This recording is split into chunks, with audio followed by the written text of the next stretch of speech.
7 golongan yang mendapatkan naungan Allah Subhanahu wa taala. Kenapa disebut dapat naungan?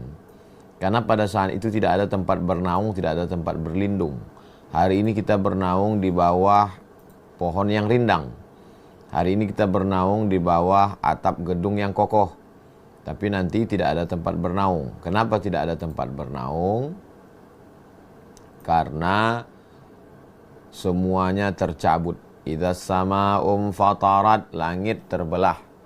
Wa idzal kawakibun tasarat, planet-planet bertabrakan.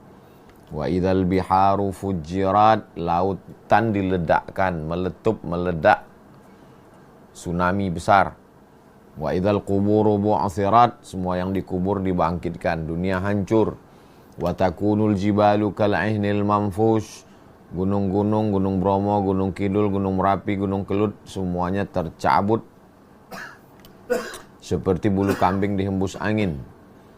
Lalu kemudian kerak bumi bergejolak, bergelombang. Saat itu tidak ada tempat bernaung. Manusia dalam keadaan berdiri. Yaumal taffatis saqu bis-saqi.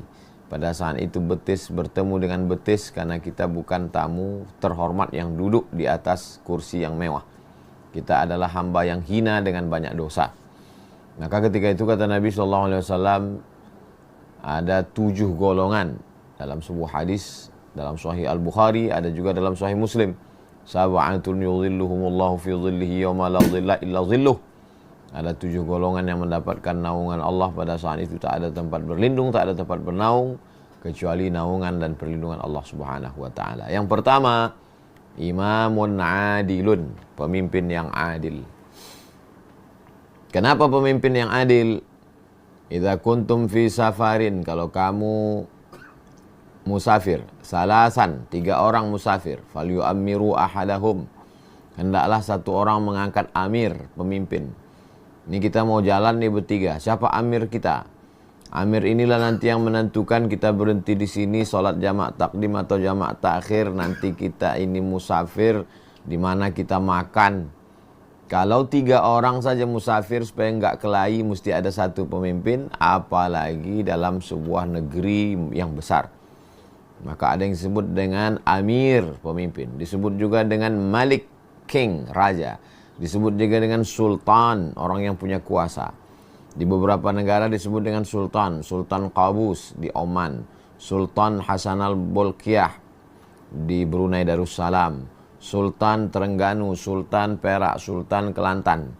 Tapi ada disebut dengan Malik, seperti di Saudi Arabia, Sahibul Jalalah Malik Abdul Aziz Al Saud.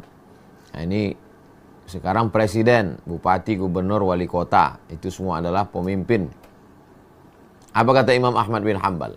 Seandainya engkau punya doa yang makbul, dan doamu itu cuma satu-satunya doa engkau yang makbul, maka mintalah pemimpin yang adil. Karena kalau dapat pemimpin yang adil, satu negeri akan mendapatkan keadilannya.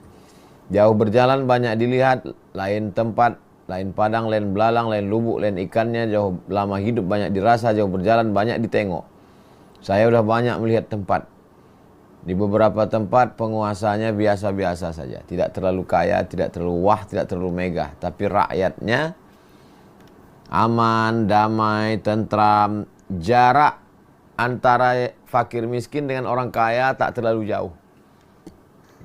Tapi ada di beberapa tempat jarak antara fakir yang kaya, kaya sekali, yang miskin susah, susah sekali. Apa yang terjadi? Padahal tanahnya sama. Yang terjadi adalah ketidakadilan, kezoliman. Maka kalau mau melihat contoh pemimpin yang adil, Umar bin Abdul Aziz. Kata Umar bin Abdul Aziz, siapa yang sanggup berjalan dari Son'a ke Darul Bayda, Son'a Yaman, Darul Bayda Maroko, untuk mencari fakir miskin, silakan datang. Tidak ada satupun fakir miskin dari Son'a Yaman ke Darul Bayda Maghribi. Kalau kita hitung sekarang, Son'a Yaman, habis itu Saudi Arabia, habis itu Suriah, Lebanon, Palestina, Yordania, menyeberang ke atas Afrika, Mesir, habis itu Libya, habis itu Tunisia, Aljazair, 10 negara zaman sekarang. Pemerintahan kekuasaan Umar bin Abdul Aziz itu. Tidak ada satu pun dapat mustahik zakat, tak ada fakir miskin. Apa maknanya? Keadilan. Kalau kita melihat ada satu negara, banyak sekali fakir miskinnya, itu bukan karena tidak punya sumber daya alam. Karena Inggris, Prancis, Eropa tak ada sumber daya alamnya. Swiss, apa sumber daya alamnya? Jadi kalau kita lihat banyak sekali kemiskinan, sesungguhnya itu adalah salah manajemen, salah pengaturan, kebocoran dana di mana-mana. Makanya di antara doa yang diajarkan kepada kita, Allahumma rzuqna imaman adila, berikan kami pemimpin yang adil. La tusallit alaina bidzunubina, jangan hukum kami karena dosa-dosa kami, lalu engkau angkat orang la yakhafuka wa la yarhamuna, tidak sayang padamu dan tak takut pada Allah. Tidak sayang pada kami, tak takut pada Allah. Tak takut pada Allah, tak sayang pada kami. Komplit adalah penderitaan.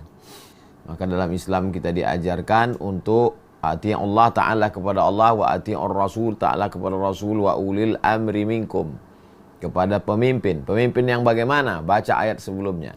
Innallaha ya'murukum an tu'addul amanati ila ahliha, orangnya amanah. Wa idza hakamtum bainan nasi an tahkumu bil adli, orangnya adil.